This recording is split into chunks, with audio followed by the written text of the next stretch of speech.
Apakah 9 wali ada wali Allah? Saya tidak tahu. Ya. Kalau saya mau tahu, saya harus lihat perkataan mereka, amal soleh mereka, baru saya timbang dengan Al-Quran dan Sunnah. Kalau mereka ternyata sesuai dengan Al-Quran dan Sunnah, maka insya Allah mereka wali-wali Allah, seorang-orang soleh. Tapi berita sampai kepada kita, apakah bisa kita buktikan keotentikannya? Bahwasanya wali dulu begini-begini. Adapun cerita yang sampai kepada kita, contohnya Sunan Kalijaga. Mau jadi wali bagaimana caranya? Bertapa pinggir kali tidak sholat. Ya tidak? Dalam film kan begitu. Sunan Kalijaga bagaimana jadi wali? Dia pergi ke pinggir kali, kemudian dia bertapa kan? Bertapa sampai badannya penuh dengan lumut. Dia tidak sholat, tidak makan. Kemudian dia tiba-tiba jadi apa? Wali. Kalau begitu cara jadi wali, itu wali setan. Kalau begitu caranya. Tidak sholat. Ya. Itu wali setan. Tapi saya tidak benar. Saya tidak pernah membenarkan cerita itu. Kalau ada yang bilang ceritanya benar, saya bilang mana dalilnya? Sebutkan sanad Anda. Pak, Wali Songo itu nggak ada bukti yang otentik. Semuanya kata sepuh kita, kata ini kita. Mana? Apakah Wali Songo meninggalkan buku tulisan? Kalau Imam Bukhari ada Sahih Bukhari, Al-Adabul Mufrad. Imam Syafi'i ada Al-Um. Imam Ahmad Musnad Imam Ahmad bin Hambal. Iya. Tapi nggak ada kitab Sunan Bonang. Adanya Sunan Abu Daud, Tirmidzi, Nasai, Ibnu Majah. Iya. Sementara kitab Sunan Bonang nggak ada, Sunan Gunung Jati nggak ada. Makanya apa? Ya, karena tidak ada bukti yang otentik tentang Wali Songo, kita tidak bisa memastikan. Adapun kemudian tidak memenuhi syarat, contohnya berdakwah melalui wayang golek atau wayang. Sementara syariat kita mengharamkan menggambar gambar-gambar yang bernyawa. Berarti itu adat yang tidak sesuai dengan syariat. Atau misalnya ada wali songo berdakwah dengan pakai gamelan. Sementara syariat kita jelas menunjukkan bahwa musik itu haram. Ini berarti adat yang bertabrakan dengan syariat.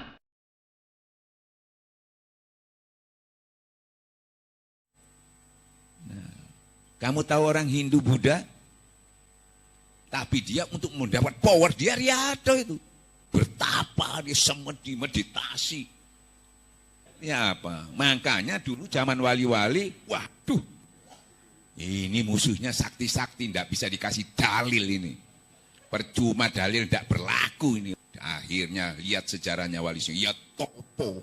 Bayangkan Sunan Kalijogo itu bergurunya. Kamu duduk di seberang kali sini, tak kasih tungket. Tungket itu kalimat la ilaha illallah, bukan tungket-tungket itu. Tungket itu pegangan kalimat tauhid la ilaha illallah. Diberi oleh Sunan Bonang. Ya toh, padahal dia itu bajingan tengi. Ya toh. Diberi. Nah, terus Sunan Bonang sudah kemana-mana. Itu dia ada bertapa itu. Karena tidak bisa menghadapi orang-orang itu tanpa kekuatan. Hanya dalil nggak bisa. Kasih dalil itu. Coba yang sekarang ini yang sering bid'ah pakai dalil terus selalu dalil, bid'ah dalil. Suruh uji ilmunya itu ke Bali sana dengan orang Hindu, bisa ngislamin orang Hindu itu. Kalau memang hebat. Jangan ngilok Wali Songo itu sudah berhasil nih. Gara-gara Wali Songo kita jadi Islam. Katanya Wali Songo itu banyak bid'ah dan sebagainya. Sekarang dia uji yang sohehnya itu masuk ke daerah Bali. Diuji bagaimana para Wali Songo dulu itu menguji sukses. Sekarang orang yang membid'ah-bid'ahkan itu kan belum diuji sama orang kafir itu. Sekarang ayo. Jangan musuhnya orang Islam. Musuh ini kuno kok musuhi orang Islam. Kamu datang ke sana. Ya, jadi kalau ada yang hujah bid'ah, Pak, jangan sini saya orang Islam. Sampai naruh dulu. Ujian ilmu sampai dulu. Nanggone lho, Pak. Nang Bromo, terus nanggone Bali kuno, Pak. Kalau sampean saya tunggu berapa tahun, saya taki 2 tahun aja, bisa enggak saya dapat berapa mengislamkan orang? Baru sampean saya taat kepada sampean, saya akan berubah jadi Wahabi. Gitu. Ini belum ada buktinya, gimana saya Wali Songo sudah ada buktinya, maka saya ikuti. Lah ente belum ada buktinya. Beraninya sama musuh kawan sendiri. Di kandang sendiri. Kan gitu. Tuh sana di Palestina sana nongkrong ngono banyak. Padahal Allah sendiri sudah menyampaikan, Rasulullah itu paling lembut sesama muslim. Tapi tegas kepada orang-orang kafir gitu, ngambil wong muslim itu tegas. Sama orang-orang itu gak ada omongi. Ya, coba Wali Songo itu. Saya sudah sering jelaskan. Cuma 9 orang, Pak. Ujung Jawa sampai ujung Jawa. Pakai apa dia siarnya? Pakai kelenengan, pakai wayang. Kenapa sukses? Ya. Sekarang pakai kitab ini kitabnya. Kenapa enggak sukses? Banyak tengkar sesama kita. Dulu rukun 9 wali. Sekarang sama-sama kiai mulai bentrok.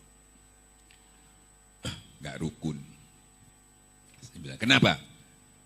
Yang dulu itu siarnya pakai wayang, tapi di dalamnya full Allah. Enggak ada kepentingan apa-apa. Siarnya enggak nyari duit. Enggak nyari popularitas. Betul-betul ilahi anta maksudi. Bahkan lapang dan sempit, harta dan jiwa full. Allah yang nolong memenangkan itu. Kenapa? Persyaratannya sudah dipenuhi untuk ditolong Allah.